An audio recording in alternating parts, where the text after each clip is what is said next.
Olá, meu nome é Ney Herman. Muito obrigado por permitir que eu entre em sua casa neste momento. Está começando mais uma edição do programa Opinião aqui na TV Vila Velha, cada vez mais a TV que a nossa gente vê. O tema de hoje é surpreendente: preconceito nas relações de consumo. Comigo no estúdio da TV Vila Velha está o coordenador do PROCON em Ponta Grossa, Edgar Hanff, que também é psicólogo, jornalista e advogado. Agradeço sua presença hoje aqui. É uma satisfação estar aqui, né? É uma satisfação poder estar de volta na TV Vila Velha e falando sobre um tema que, como você mesmo anotou, de fato é surpreendente. Nós voltamos em instantes com o programa Opinião. Fique conosco.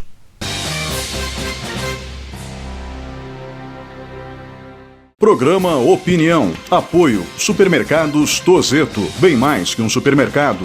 Eletrocometa. Qualidade e experiência. Iniciativa Cartuchos. Tudo em informática, mas tudo mesmo. E procureimóvel.com.br. Olá, estamos de volta com o segundo bloco do programa Opinião. Tema de hoje: preconceito nas relações de consumo. Comigo no estúdio está o coordenador do PROCON em Ponta Grossa, Edgar Hanff. Eu gostaria de aproveitar sua experiência como psicólogo, também como jornalista, que sempre esteve atento à sociedade em que vivemos, como advogado, que, diga-se de passagem, conhecimentos esses últimos que o senhor utiliza diariamente dentro da Coordenadoria de Defesa dos Direitos do Consumidor, mas o que eu gostaria de saber é o que motivou o PROCON de Ponta Grossa a fazer uma pesquisa que acabou revelando algo surpreendente, ou seja, existem sim preconceitos registrados pelos consumidores nas relações de consumo. E por que o PROCON de Ponta Grossa se interessou em fazer essa pesquisa pontualmente? Na realidade, Ney, o que o PROCON de Ponta Grossa tem feito agora, nesse novo período, é modificar um pouco o seu foco de atuação. Não nos basta apenas atuar na defesa do consumidor. Nós temos que trabalhar também na orientação do consumidor. E nós não podemos orientar ninguém sem saber até que ponto esse alguém tem ou não conhecimento ou informação suficiente. O nome do órgão PROCON, na realidade, é um diminutivo de Promotoria de Defesa do Consumidor. Não é uma promotoria.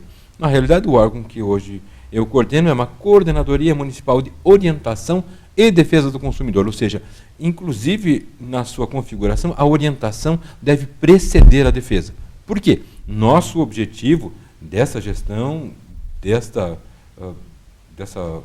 desse período nosso à frente do PROCON, é justamente fazer com que as relações de consumo se normalizem, ou seja, que haja cada vez menos reclamações, cada vez menos processos, cada vez menos queixas. Para isso, estamos municiando tanto consumidores quanto fornecedores com o máximo de orientação e informação possível.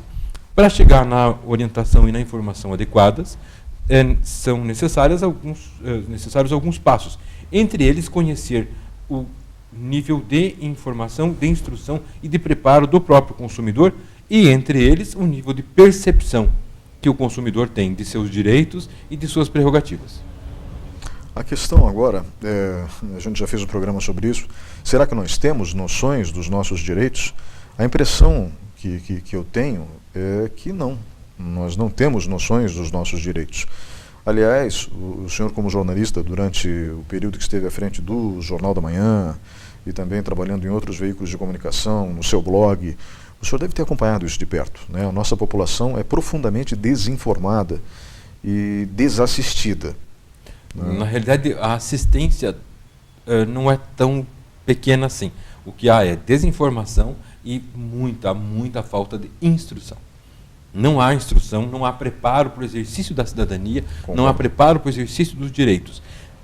Desde que haja um mínimo de conhecimento, o aparato estatal, incluindo aí o Poder Executivo, a esfera administrativa, o Poder Executivo na área das próprias promotorias, o Poder Judiciário, são mais do que suficientes para dar guarida ao exercício dos direitos. O que falta justamente é a conscientização, é o conhecimento, é a identificação das prerrogativas e direitos que se quer exercer, defender e fazer avançar. Dentro dessa característica de orientação, coube então ao PROCON de Ponta Grossa fazer um levantamento, se não me engano foi feito através de redes sociais, Sim. para saber se o consumidor era ou não vítima de preconceitos. Na realidade, o nosso objetivo é a percepção do consumidor a respeito do tratamento que ele recebe por parte dos fornecedores. Se ele presenciou, foi vítima, assistiu ou teve conhecimento de casos envolvendo preconceito contra a figura do consumidor. Em 36% dos casos, pelo que nós conversamos recentemente, nós podemos constatar, aquelas pessoas que entraram em contato com o resultado da pesquisa, que houve sim a confirmação de casos de preconceito, alguns foram vítimas e outros presenciaram o ato de preconceito. Algumas pessoas podem achar que o número é baixo, 36%, então significa que o restante, a maioria, 64%, não presenciou preconceitos, ou atos de preconceito. Não presenciaram ou não notaram porque estão imersos dentro do preconceito? Provavelmente não notaram. Não notaram porque não estão, talvez, como você diz, pensando nisso, aptos a perceber ou a se aperceber da situação a que estão submetidos ou a que outros estão sendo submetidos nas suas proximidades, ou mesmo a compreender, decifrar, vamos dizer assim, os comportamentos alheios dos fornecedores e vendedores com relação aos consumidores. Então, esse índice de percepção é que chama a atenção. Nos preocupa porque, como há indícios bastante claros de que nós temos um percentual expressivo, 36% não é um percentual expressivo de jeito nenhum, de consumidores que se sentem atingidos de alguma forma, por presenciar ou por ser alvo, vítima de preconceito. Significa que há um gap, há uma margem aí para que um número ainda mais expressivo não tenha simplesmente se dado conta do risco ou da exposição que vem sofrendo. Dentro desses casos relatados de preconceito, o senhor lembra quais foram os mais comuns, as queixas mais comuns? A principal delas diz respeito à apresentação, ou seja, o vestuário, a vestimenta do consumidor. Havia uma propaganda, há alguns anos atrás, que dizia: o mundo trata melhor quem se veste bem. Os consumidores ouvidos pela pesquisa do PROCON atestam isso. De fato, o maior percentual de pessoas que se sentiram vítimas de preconceito, se sentiram diminuídas, se sentiram atingidas, são as pessoas que denotaram não estar adequadamente ou vestidas de uma forma como deveria se esperar ou como esperavam os seus fornecedores, os vendedores, as pessoas que os atenderam. Logo a seguir nós temos a questão de sexo, né, que é o gênero, e logo em seguida peso. Raça também? Raça também. Aparece também a etnia, a raça, a formação. Então nós temos alguns quadrados, algumas faixas que estão bastante claras. Nos chamou a atenção e foi bem marcante, até em função do índice registrado, a participação daqueles que apontaram mais do que raça, mais do que sexo, mais do que peso, vestimenta, que é essencialmente um preconceito de natureza social e econômica. Simplificando, as pessoas nas lojas não tratam bem quem é pobre. Indo direto ao ponto. É uma simplificação bastante pesada, mas nós podemos nos aproximar a isso. Porque se as pessoas não se vestem de uma maneira como os estabelecimentos de consumo entendem adequada, né, é porque provavelmente não tem renda para isso. Ou simplesmente não seguem a moda, ou não seguem talvez. Os modismos, ou não seguem uma certa tendência. É uma possibilidade, mas isso, de novo, aponta e de cara para preconceito mesmo. Se você não está vestido de acordo com a minha expectativa, eu não te trato de acordo com o que você vale ou o que você merece de fato. Então, há uma valoração baseada num conceito obtuso, que é a forma de apresentação do sujeito. Existem N casos que denotam a falha no sistema de avaliação pela roupa, né? Por exemplo, em Brasília todos usam terno e gravata. É sempre bom lembrar que dos 500 e poucos deputados, 200 estão com processos graves, acusações graves pesando contra eles, inclusive o presidente da República. Então, todos muito bem vestidos. E isso não denota que são pessoas honestas, trabalhadoras, ou nem que paguem suas contas. Existe um episódio em Ponta Grossa muito interessante de um gerente, e ele era sócio da empresa. Ele tentava convencer seus vendedores de caminhões, a tratarem bem toda e qualquer pessoa que entrasse na loja. Nem que fosse para manter contato com o caminhão por pura curiosidade, porque realmente é uma máquina grande e chama a atenção. E entrou um senhor muito simples, com uma sacola, um senhor com chinelo de dedo, calça suja de terra, camisa também, de graxa. E esse senhor ficou em volta do caminhão. O gerente, após a conversa, viu que nenhum vendedor se locomoveu em direção a ele. E ele foi ao encontro desse vendedor. É um episódio real que eu estou contando.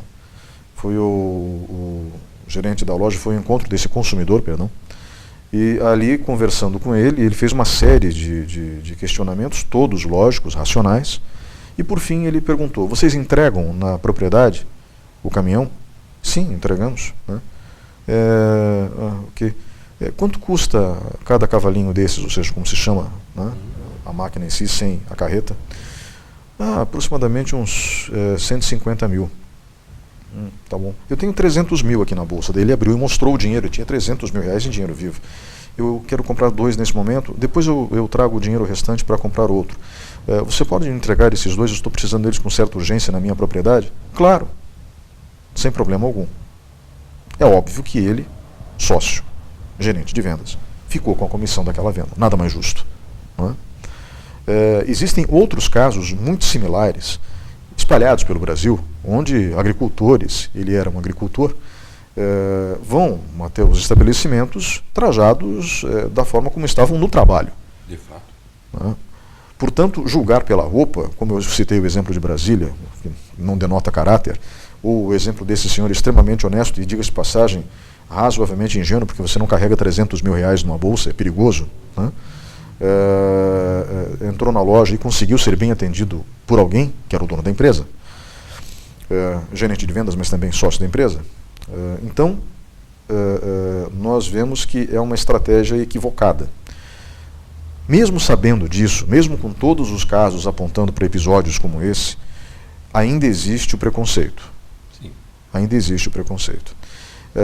Eu simplifiquei de maneira muito agressiva antes, porque me revolta sinceramente, que alguém que vá numa loja porque precisa comprar uma roupa de inverno, porque tem dinheiro para parcelar a compra, ser maltratado pelo vendedor. É inadmissível, é incompreensível. E, diga-se de passagem, é muito humilhante. Eu sei que eu falei demais agora. É um programa de entrevistas, mas também é um bate-papo. E nós nos conhecemos faz tempo, e o senhor sabe o posicionamento que eu tenho em relação a preconceitos de uma forma geral. Portanto, a pergunta que fica: estes vendedores têm ciência que podem estar lidando com alguém que tem dinheiro, que podem estar lidando com uma pessoa pobre, mas que tem condições de pagar, e que a maioria das pessoas pobres não quebra seus padrões de pagamento, ou seja, mantém porque precisa do crédito? Provavelmente não. E não só não pensa no consumidor como um ente comercialmente ativo, como também está desprezando o ser humano que está à sua frente. É o que mais me revolta.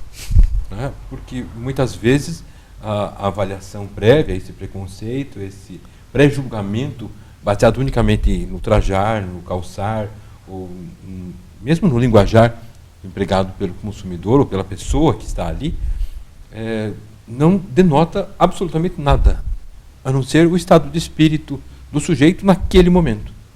Se é um dia em que ele não está com a menor disposição de vestir um blazer, um terno, uma roupa mais formal, e quer usar um chinelo, uma bermuda, uma camiseta, isso faz dele menos digno de atenção, cuidado e respeito? Não, de jeito nenhum. Então, o nosso alerta é: se esse preconceito chegar às raias da negativa do atendimento, sim, isso é uma infração, isso é uma infração às relações de consumo e à empresa que esse funcionário, esse trabalhador do comércio eventualmente está ligado, pode sim ser punida administrativamente.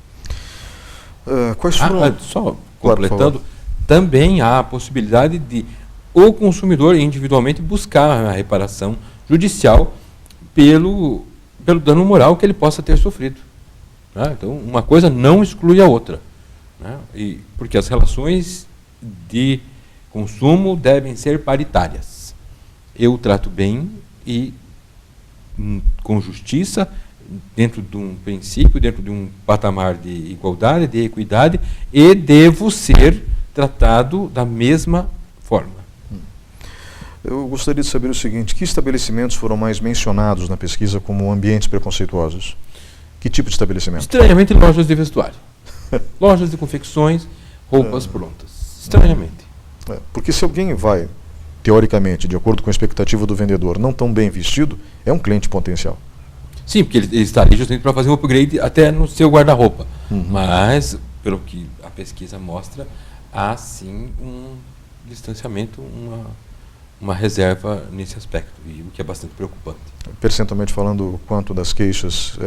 Por volta de 37%, salvo engano. Puxa vida. É um número alto em relação às lojas de confecções. E em relação a supermercados, houve queixas também?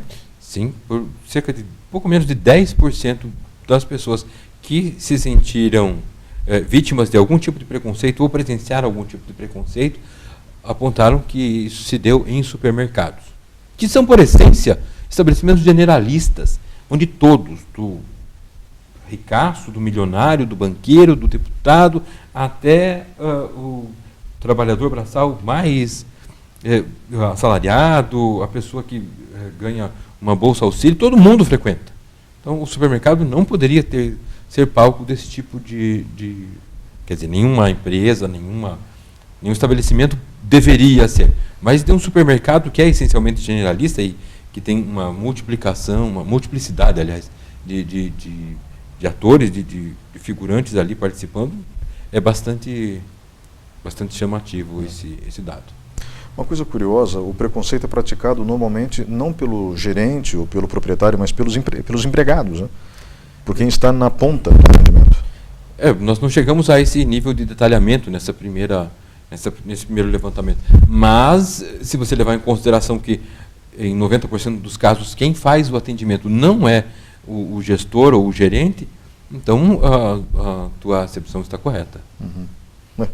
É curioso isso, muito curioso. Em relação a preconceito por sexo, a mulher é discriminada no tratamento do comércio?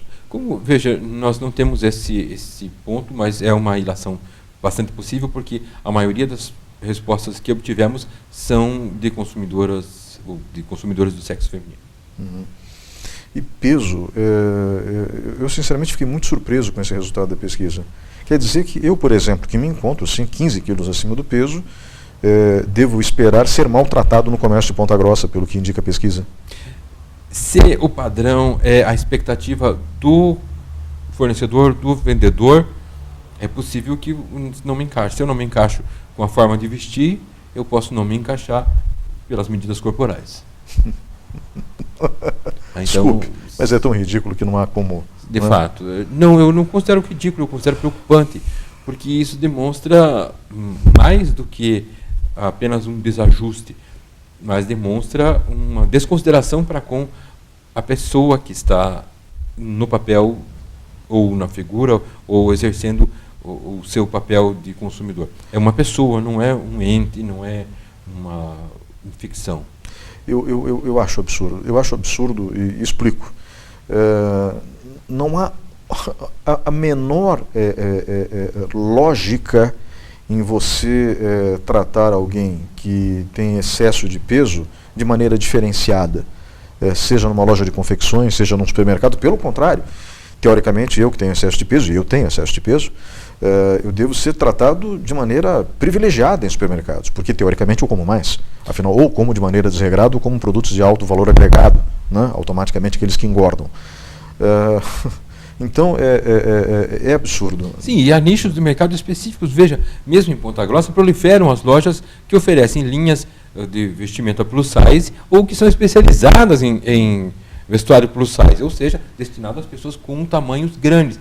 Então, é chocante? Sim, é chocante.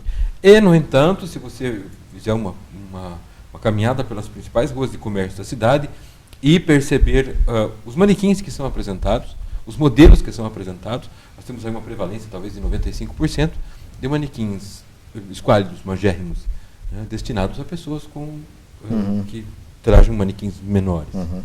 Com todo respeito à doença, algumas peças me dá a impressão que foram programadas para anoréxicos, porque, sinceramente, com todo respeito à doença, é os portadores da doença.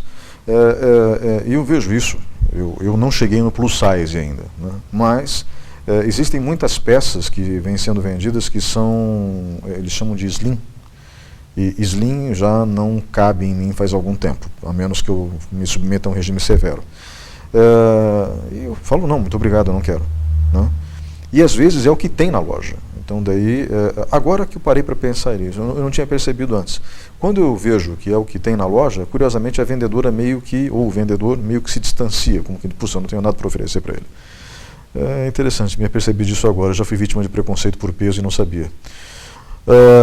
Mas enfim, em relação a preconceitos, logo após mantermos contato com a pesquisa, né, digo nós da imprensa, eu que também atuo na TV educativa, fui a campo e fiz uma reportagem, entrevistando pessoas no calçadão da Rua Coronel Cláudio, aqui no centro de Ponta Grossa. Eu abordei 2 pessoas que me relataram outros 2 tipos de preconceito.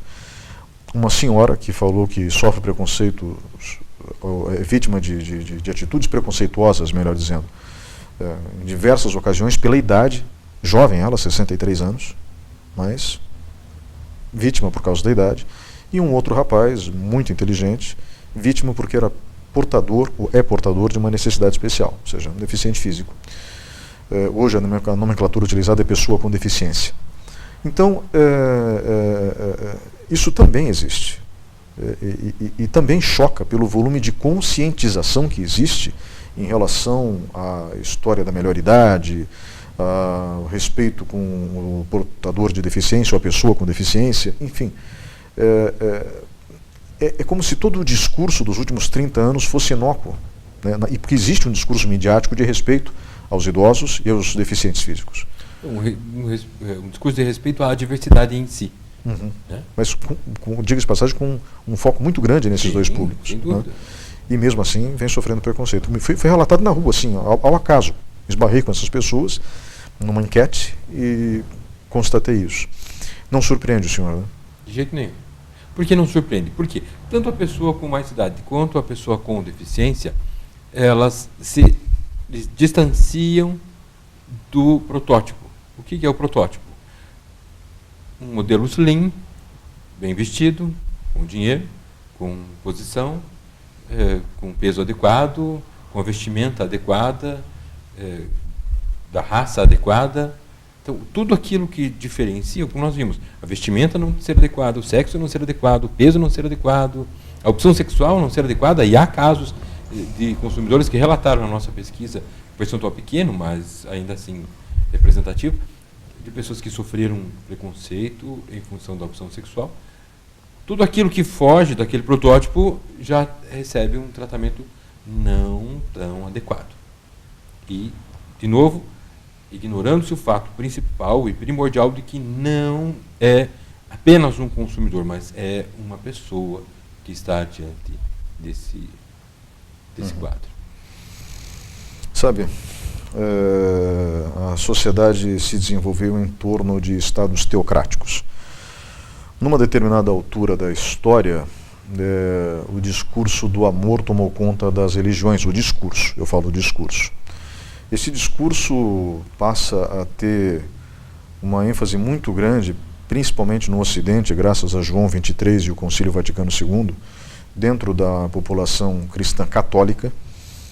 E desde então existe todo um apelo para que se respeite o ser humano.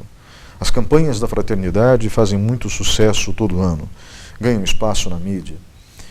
E é como se o ser humano que o senhor menciona agora não tivesse nenhum valor. É como se todo esse discurso, com mais de 2.000 anos de história, simplesmente jamais tivesse sido compreendido, ou pelo menos não em sua plenitude.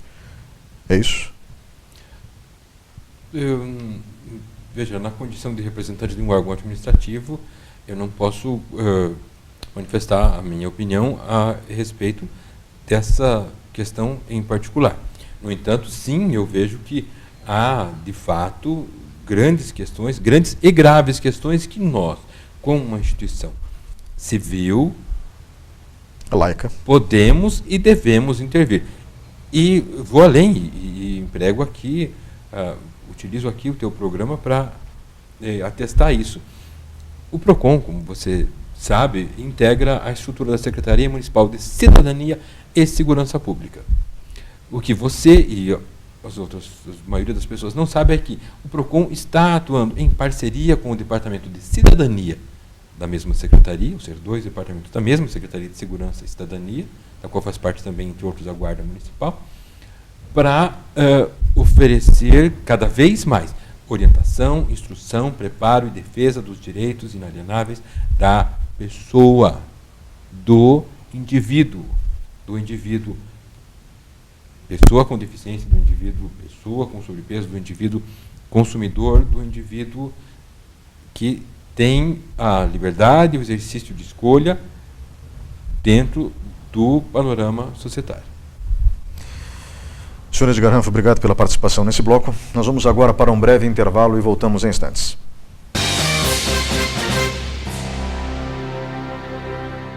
Programa Opinião. Apoio. Supermercados Tozeto. Bem mais que um supermercado. Eletrocometa. Qualidade e experiência. Iniciativa Cartuchos. Tudo em informática, mas tudo mesmo. E procureimóvel.com.br. Olá, estamos de volta com o terceiro bloco do programa Opinião. O tema de hoje, preconceito nas relações de consumo. Comigo no estúdio está Edgar Ranf, coordenador do PROCON, também jornalista, psicólogo, advogado. Eu conversava com o senhor agora no intervalo e o senhor me apontava 2 dados interessantes também da pesquisa, feita por redes sociais, onde o PROCON tem páginas. E o senhor relatou que os ambientes em que os consumidores foram vítimas de preconceito incluem outros estabelecimentos além daqueles que nós mencionamos, como, por exemplo, agências bancárias. E aí, sinceramente, eu não fico nem um pouco surpreso. Depois das empreiteiras de grandes empresas como a JIF, grandes conglomerados, melhor dizendo, eu acho que, se eu não me engano, estão entre os grupos financeiros os grandes doadores para todos os partidos políticos. Esses mesmos partidos que nós mencionamos no bloco anterior, como centrais do crime organizado que atuam em Brasília. É uma ponderação minha, por favor, isso não é uma ponderação sua. Apenas digo que não me surpreende, nesse caso, qualquer tipo de preconceito dentro das agências bancárias. Um outro fato me chamou a atenção. Bares e restaurantes também atendem um público diverso, assim como os supermercados, que foram mencionados no bloco anterior. E também existem reclamações de consumidores sendo vítimas de preconceito em bares e restaurantes. Bares e clubes. Esses ambientes um tanto quanto inusitados para o preconceito causaram um certo espanto nos funcionários do PROCON quando o resultado foi tabulado? Sem dúvida, tanto quanto dos supermercados, porque bares são essencialmente estabelecimentos públicos, onde os graus de consumo ou o ticket médio pode ser bastante pequeno. A pessoa pode procurar um bar para comprar um copo de água mineral pagando moedas, né? Poucas moedas. Da mesma forma, clubes podem ser, eventualmente, palco e cenário de eventos públicos ou de eventos a convite, sem a necessária contrapartida de cada indivíduo. E por que nesses locais também há essa discriminação? Os porquês são algo que já pertencem a outra esfera de avaliação, não por parte do PROCON, mas sim já dentro de uma esfera sociológica e psicológica. Mas a ocorrência deles, de novo, nos coloca diante do fato de que tanto um lado quanto o outro, tanto o fornecedor quanto o consumidor, parecem ainda não estar suficientemente esclarecidos ou ter a percepção suficiente de que deve haver uma paridade, e essa paridade não pode ser exclusivamente teórica, como você bem notou no bloco anterior. Não pode ser apenas algo de discurso, não pode ser apenas algo de cartilha, de folheto ou da letra fria da lei. Essa paridade, essa equidade, essa indistinção, ou seja, essa homogeneidade, esse tratamento equivalente tem que ser real, factual, sentido na pele, ouvido, vivenciado, experienciado, tanto por parte do consumidor quanto por parte do fornecedor. Uma das sociedades mais preconceituosas que eu conheço, e eles mesmos revelam isso através de seus produtos midiáticos, os Estados Unidos, tem uma situação muito curiosa quando o assunto é consumo. São os mestres do capitalismo. Ninguém discute isso. E quando o assunto é dinheiro, dinheiro é dinheiro. Não importa de onde vem. Pelo menos para a grande maioria dos norte-americanos, e a esmagadora maioria, ele quer você como cliente. Não necessariamente como marido da filha. Eles são preconceituosos. Mas, como cliente, não há problema algum. Vão tratá-lo bem. O dinheiro do banqueiro vale tanto quanto o dinheiro do motorista, do ascensorista, do caixeiro, qualquer um. O dinheiro vale a mesma coisa. Exatamente. E isso me chama a atenção. Eu cresci em Blumenau e lá o comércio é muito forte. Acho que mais forte do que aqui, em Ponta Grossa. Até mesmo em virtude de alguns aspectos muito curiosos, como, por exemplo, a proximidade com o litoral e o fato de, durante anos a fio, nós termos naquela região do país um fluxo de turistas, principalmente vindos aqui da América do Sul, grande, em direção ao litoral de Santa Catarina. Então o comércio sempre foi muito forte ali, muito forte mesmo. A prefeitura de Blumenau tem uma arrecadação de impostos, está certo que o Parque Fabril também é muito grande, de 1 bilhão e 700 milhões de reais por ano. E isso demonstra o tanto de dinheiro que circula na cidade. Eu saí de lá com 15 anos e na sequência fui para Jaraguá do Sul e estou a maior parte da minha vida aqui em Ponta Grossa. Mas eu me lembro de nunca ter visto, quando criança, nada que fosse razoável como preconceito nas relações de consumo, justamente porque dinheiro é dinheiro. E os alemães daquela região dão muito valor ao dinheiro. Não estou dizendo que eles não deem valor só a isso, não estou criticando, mas, enfim, é um fato, né? Pessoas de negócios dão valor ao dinheiro, a cada centavo. Eu lembro, por exemplo, da falecida Nassima Salum, a forma como ela tratava toda e qualquer pessoa bem. Sempre tratou toda e qualquer pessoa bem. O mesmo Zito Salum, né? Fazia a mesmíssima coisa, com grandes habilidades comerciais. Ambos deixaram muita saudade. E o que mais me surpreendeu na pesquisa do Procon é justamente isso. Como que alguém pode colocar no seu negócio, algo que lhe depende para viver, conceitos tão pobres de espírito como esses que envolvem o preconceito, ou seja, um conceito pré-elaborado, sem conhecimento científico, sem nexo, sem causa, sem absolutamente nada, a não ser intolerância. E aqui eu preciso da sua visão como psicólogo, por isso eu relatei que o senhor também tem essa atividade. O que leva um ser humano a odiar tanto o diferente? Veja, não existe uma resposta clara para isso. Eu posso me basear na antropologia. Por favor, fique à vontade. Que já aponta que o diferencial me causa espécie, né? Qualquer diferente me causa alguma forma de espanto. E esse espanto não se configura ou não se exercita pela proximidade, e sim pela rejeição, né? E talvez, em boa parte, a origem do preconceito racial está justamente nesse espanto, nesse estranhamento do diferencial. Eu não aceito, ou, em tese, eu não aceito, o indivíduo não aceita o diferente como alguém que está no mesmo patamar seu. Ou seja, não são iguais. Aliás, a igualdade em si é quase que um fetiche, né? Porque nós temos, desde a Revolução Francesa, ou desde muito antes, nós temos ainda os textos bíblicos, ou do Antigo Testamento, da Torá, apontando para a igualdade, pelo menos entre um determinado grupo. Depois temos a Revolução Francesa, trabalhando sempre, tendo a igualdade como um dos seus principais fundamentos. E nós temos a letra da Constituição Federal dizendo que todos são iguais perante a lei, né? O que de fato não é verdade. Para começo de conversa, não são iguais perante a lei. Se fossem todos iguais perante a lei, todos, indistintamente, teriam os mesmos direitos e os mesmos acessos. Por exemplo, a aposentadoria, a pensão, ao porte de arma. Vamos pegar uma coisa bem simples que não está no cotidiano de todos. Ao porte de arma. Se todos são iguais perante a lei, por que determinadas categorias profissionais, por exemplo, advogados, promotores, têm direito ao porte de arma e jornalistas não? Jornalistas não estão na linha de fogo, não recebem eventualmente ameaças, tanto quanto promotores, procuradores e advogados? Claro que recebem.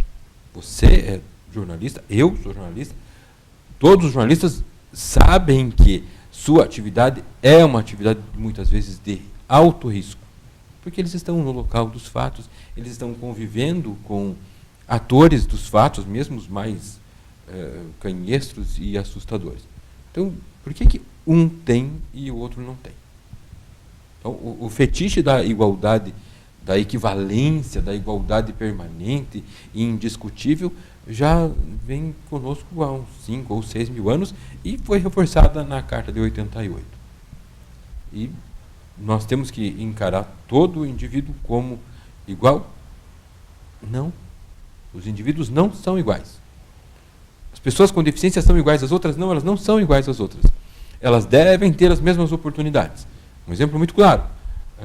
As pessoas com deficiência têm, em função da sua deficiência, um suprimento específico de direitos que as demais pessoas não têm. Acesso garantido. Inclusive, nós, tanto o PROCON quanto o Departamento de Cidadania, estamos preparando um guia de mobilidade e acessibilidade para eventos públicos para pessoas com deficiência, para que haja uma uniformização no tratamento das pessoas com deficiência em todos os eventos públicos desta cidade. Mas é um caso, por exemplo, das vagas reservadas em supermercados, em shoppings, ou mesmo nas áreas de estacionamento regulamentado para pessoas com deficiência. Mas elas não é todo mundo igual perante a lei? Não. O grande Rui Barbosa dizia que a justiça não é tratar todo mundo como igual, mas tratar desigualmente os desiguais, na medida da sua desigualdade. Ou seja, fazer com que a lei atue para equilibrar as chances de todos dentro da sociedade. Basicamente. E é por isso que existem as instâncias administrativas. Para voltar no caso patente, para isso existe o PROCON. Se a pessoa é rica, se ela é pobre, se ela é consumidor, se ela é fornecedor, o PROCON está lá para orientar e defender. Defender como?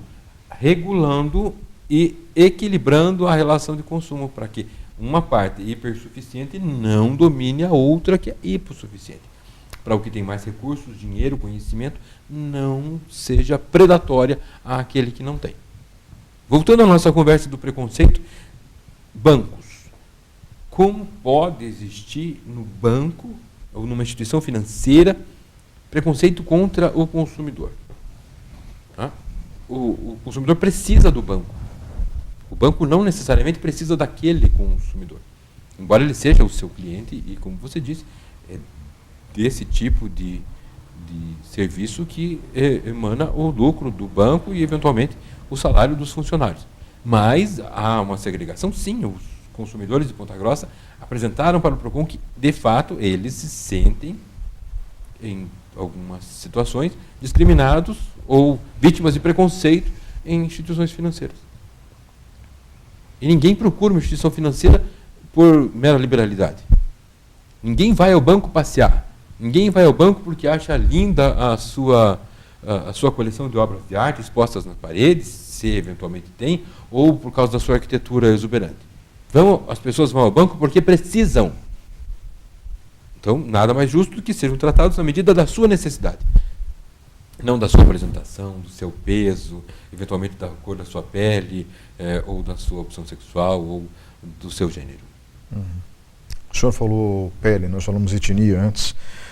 Existe na pesquisa uma menção clara a preconceito contra pessoas da raça negra? Não, foi só incluído como racial, formas de preconceito. Nós não entramos mas há sim anotações de preconceito de natureza racial. Uhum. Até onde eu saiba, preconceito racial é crime inafiançável. Sim. Então, quem for vítima pode fazer a denúncia. Perfeitamente procurar uma delegacia de polícia ou procurar mesmo os órgãos de defesa do próprio consumidor que vão encaminhá-lo à promotoria, a Promotoria dos Direitos Humanos, ou que cuida dessa área, e à Delegacia de Polícia Civil para as devidas providências. Ponta Grossa, infelizmente, não tem uma distribuição de renda lá muito boa.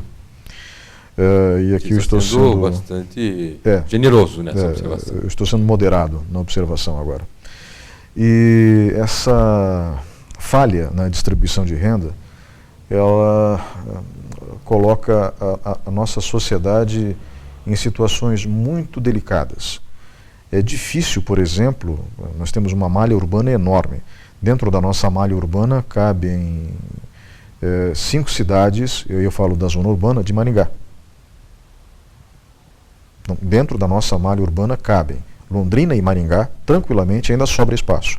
Detalhe, nós temos muito menos gente morando na cidade, em comparação a Londrina, pelo menos. E em comparação a Maringá também. Além disso, arrecadamos muito menos do que essas duas cidades. O orçamento da Prefeitura de Ponta Grossa nesse ano é de 800 milhões de reais, um pouco menos do que isso. Por isso que eu acho que ser prefeito em Ponta Grossa é sempre um desafio árduo. Não é fácil ser prefeito em Ponta Grossa. É muito complicado. Trabalhar com a administração pública em Ponta Grossa não é fácil também. Então, meus parabéns para quem faz isso, como o senhor, por exemplo. E como o secretário Ari Lovato, que fez um excelente trabalho, diga-se de passagem, frente à Secretaria de Cidadania e Segurança Pública, desde que ela foi criada no primeiro governo de Marcelo Rangel. Mas essa disparidade social construída ao longo do século XX em Ponta Grossa, geograficamente falando, com baixos salários, enfim, quem vem de fora para cá, os empresários dizem que a nossa mão de obra é boa, que o nosso trabalhador é bom, aprende rápido, é dedicado, e eu nunca tive dúvida disso, trabalhando como jornalista, que fui, como repórter diário, enfim, não tenho dúvida disso. Mas percebo que essas pessoas não têm as mesmas oportunidades do ponto de vista financeiro que outras têm. Nós temos na TV a cabo um público muito seleto, um público formador de opinião. Quem assiste esse programa, literalmente, é voz ativa na sociedade. E eu me orgulho muito de poder trazer pessoas aqui para que joguem a esse público as informações que elas precisam ter, e também me orgulho de jogar algumas reflexões minhas dentro desse contexto. O que eu construí foi um cenário, não com o intuito de jogá-lo numa situação complicada de responder, mas basicamente para entender o seguinte: nós, numa sociedade tão desigual, não deveríamos, como passo para que ela se torne mais rentável para todos, aí eu falo não de humanidade, falo de negócios, primar justamente pelo bom atendimento a todo esse público. A gente falou das vestimentas, as vestimentas indicam classe social na maioria dos casos, para que todo esse público se sinta à vontade para, dentro de suas possibilidades financeiras, consumir. Sem dúvida nenhuma. Sem dúvida nenhuma. E é por isso que os órgãos reguladores e as esferas administrativas devem e estão se impondo, se colocando. Né? Nunca, desde que foi estabelecido, desde o início, desde 1990, na realidade, em nenhum período houve tanta demanda pelos serviços do PROCON como agora. E, acredito eu, raras foram as oportunidades em que o PROCON trabalhou tanto para que a demanda seja menor. Ou seja, justamente para que haja uma regularização, para que haja uma distância menor entre oferta e demanda, em que haja uma equivalência de peso, uma equivalência de fatores, para que essa regularização se dê sem sobressaltos, sem a necessidade da intervenção, tanto do Poder Administrativo, da esfera administrativa via Poder Executivo, quanto do Poder Judiciário. Por quê? O objetivo é justamente esse, fazer com que, ainda que restrito à relação de consumo, não haja esse tipo de diferenciação. Porque esse tipo de diferenciação pode ser, sim, o cerne de outros problemas. Se eu não considero o consumidor como alguém igual a mim, eu posso explorá-lo. Se eu não considero o consumidor como alguém digno de toda a atenção, ou merecendo a atenção que ele deveria merecer, ele não pode, então, possivelmente ser enganado, ele não pode, então, ser ludibriado, ele não pode, então, ter até seus bens confiscados através de cláusulas leoninas, de contratos indecentes, de cláusulas abusivas. Sim, é o que acontece, infelizmente, em muitos casos. E aí é necessária a intervenção do Poder Executivo, da esfera administrativa, para que cesse esse tipo de tratamento, para que os contratos abusivos, leoninos, sejam eliminados e sejam punidos aqueles que impõem cláusulas abusivas contra os consumidores. Com base na pesquisa que vocês realizaram, existe a possibilidade de talvez se promover uma palestra para empresários, gerentes, funcionários, se for o caso, no mínimo alertando todos os agentes envolvidos nas relações de consumo de que eles estão cometendo infrações administrativas e, em alguns casos, criminais? A médio prazo, sim. No entanto, o PROCON está estabelecendo a constituição de perfis mais adequados ou mais exatos sobre os níveis de percepção, conhecimento, preparo, disposição do próprio consumidor, para a partir daí estabelecer as formas de reação envolvendo a sociedade, tanto fornecedores quanto consumidores. Mas sim, sem sombra de dúvida, esse tipo de orientação, que é mostrar ao indivíduo que ele, na condição de consumidor, tem prerrogativas e direitos que pode exercer e, se não estiver conseguindo exercer, pode contar com o apoio do poder público, sim, esse é um dos nossos objetivos. O ambiente escolar, eu sei que o professor Isméria briga muito por uma educação em tempo integral, uma educação justa e equilibrada para todos. As escolas receberam grandes investimentos nesses últimos anos, escolas ricas, como ela disse. E realmente, os CMEIs, por exemplo, são um exemplo disso. São um exemplo de quem não é de Ponta Grossa e porventura não conhece os nossos centros municipais de educação infantil, é interessante conhecer, porque são referências. Sem dúvida. São referências no bom atendimento às crianças. E essa escola rica faz com que a criança se sinta bem, se sinta igual. E ela tem que se sentir igual porque ela é igual. Ela pode não ter as mesmas oportunidades financeiras, mas ela é igual. Ela tem direito às mesmas oportunidades legais. Isso ela tem. E a construção dessa consciência é muito importante. O senhor acredita que essa geração futura deve superar os problemas que nós constatamos, onde não deveriam existir problemas de preconceito, que é nas relações de consumo, pelo menos aí? Talvez. É muito complicado estabelecer esse tipo de prognóstico. Até porque no nosso trabalho tem que ser a conscientização primordial do consumidor de hoje. Não estou esquecendo do consumidor de amanhã, mas o adulto responsável de hoje é quem vai formar o adulto responsável de amanhã. E isso serve para consumo, isso serve para hábitos de vida, hábitos de saúde, para alimentação, para qualquer coisa. Então, eu não posso trabalhar com a criança sem antes ter preparado o adulto, porque a criança vai se espelhar no adulto. Então, eu não posso simplesmente formar futuros bons motoristas.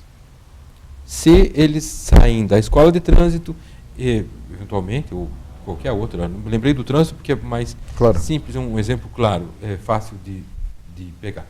Sai da escola de trânsito, onde aprende que os sinais devem ser respeitados, que a sinalização deve ser respeitada, que o celular deve permanecer desligado ou sem ser utilizado, e a pessoa que está conduzindo essa criança no dia a dia não respeita a sinalização, usa celular ao volante, ingere bebida alcoólica antes de dirigir, eventualmente não toma as medidas, as precauções, as medidas devidas, não respeita a autoridade de trânsito. Então, adiantou você preparar a criança? Não, porque a informação perde em muito para o exemplo. As crianças, é sempre bom lembrar, e aqui é o psicólogo falando, não o coordenador do PROCON, as crianças aprendem aquilo que vem, não aquilo que ouvem. As crianças aprendem pelo exemplo, não pela ordem. As crianças aprendem mimetizando, acompanhando, copiando o que os adultos fazem. Façam aquilo que eu faço, não o que eu digo. Na realidade é assim que funciona. A criança vai seguir o exemplo dos pais. Se os pais são respeitadores, se os pais não têm preconceitos, se os pais não têm maus hábitos alimentares ou de saúde, as crianças fatalmente têm uma possibilidade muito maior de não incidir também nesses problemas. No consumo é assim que funciona. Senhor Edgar Hanff, obrigado pela participação nesse terceiro bloco. Nós vamos agora para um breve intervalo e voltamos em instantes com o programa Opinião.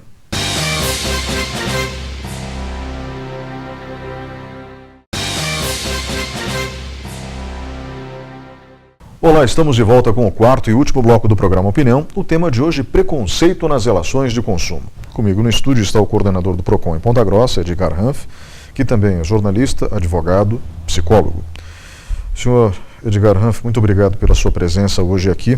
Parabéns pela pesquisa realizada pelo PROCON, que serve como alerta a todos os envolvidos, consumidores, lojistas, que acabam sendo responsabilizados depois, funcionários que podem perder o emprego pelas suas ações preconceituosas. Então, parabéns pela pesquisa e pelo alerta que foi feito à sociedade em relação a um assunto tão delicado. E eu gostaria que aqui o senhor fizesse suas considerações finais, por favor. Obrigado, eu quero agradecer a você a oportunidade de estar aqui falando para um público tão seleto e abordando com cuidado, com minúcia, com mais possibilidade, um tema que de fato é complexo e que diz respeito não só ao exercício da cidadania do consumidor, mas de toda pessoa, o exercício geral da cidadania. O preconceito verificado na relação de consumo é o preconceito verificado na vida do sujeito, na vida do indivíduo. E é isso que nós devemos combater. Eu agradeço também a você que estava em casa nos acompanhando. Esse assunto mexeu muito comigo por um motivo muito simples. Há alguns anos atrás, eu fiquei durante meses a fio, tive vários problemas de saúde, e esses problemas de saúde, eu dependia do meu próprio trabalho para sobreviver. Fiquei com R$18 na carteira, durante uns 90 dias. E não sei como aqueles R$18 não desapareceram. Um certo dia, numa loja, uma criança queria uma boneca. Não era nada muito caro, uns R$10. Para mim, naquele exato momento, uma pequena fortuna. Incrível, né? Observem o seguinte, a mãe tinha o dinheiro para comprar o produto. Era uma senhora negra muito distinta. A menina, uma graça. A dona da pequena loja não quis atendê-la, porque era uma mulher negra. Então, eu que nunca tive muita paciência com racistas ou gente do gênero, me interpus e falei, quanto custa a boneca? Veja, senhor, eu perguntei quanto custa. Ela disse, R$10. Tirei 10 daqueles 18 que eu tinha na carteira, paguei, entreguei a boneca para a criança e ela saiu sorridente. A senhora negra lacrimejou, balbuciou obrigado e saiu. Eu fuzilei aquela mulher que não queria vender a boneca para a criança com os olhos e saí na sequência. Pouco tempo depois o estabelecimento fechou. Infelizmente, um episódio real. Eu não sou um santo. Ninguém é. Sou um ser humano normal. Todos somos seres humanos normais. Todos merecemos respeito. Todos passamos por momentos difíceis. E todos somos capazes de superar estes mesmos momentos. Até semana que vem.